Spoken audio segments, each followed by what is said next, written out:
Ito na mga kabasketball, meron tayong breaking news. Sa wakas, ipapakilala na itong bagong program director at head coach ng ating Gilas Pilipinas. At ang isang matindi mga kabasketball, hindi kasama sa pinagpilian itong si Coach Chot Reyes. Pero bago yan, huwag kalimutan mag-like bilang pagsuporta.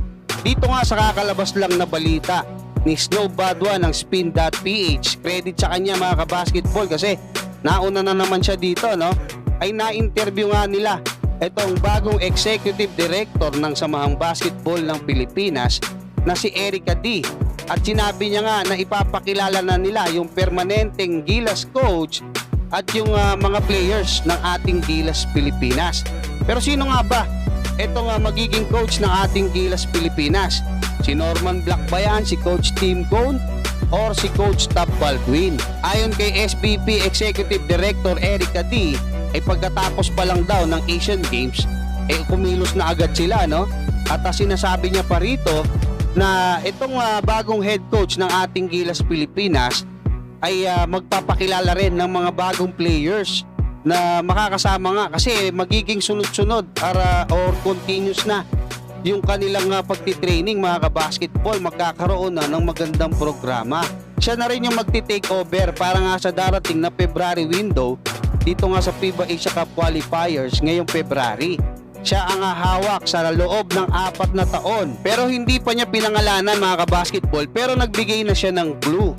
Ang clue niya, itong coach na to napakahusay.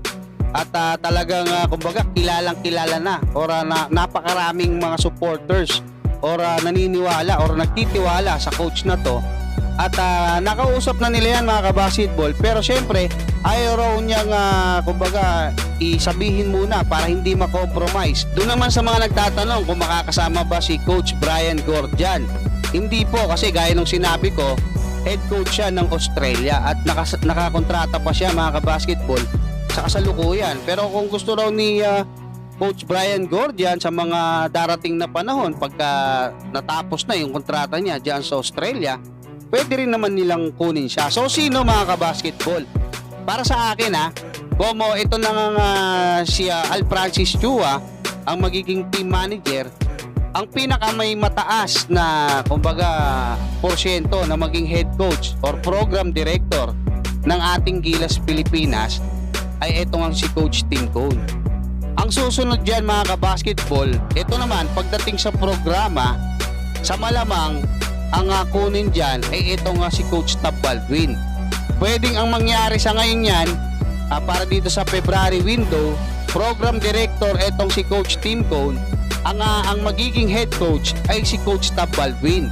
Kasi alam naman natin ongoing pa, no? Itong PBA, hindi naman natin pwede basta hugutin sa Hinebra itong si Coach Tim Cone, pero pwede siyang magsilbi bilang program director. So yun yung nakikita ko dyan. Dalawa mga kabasketball, si Coach Tim Cone or etong si Coach Tab Baldwin, yung magiging program director at head coach ng ating Gilas Pilipinas.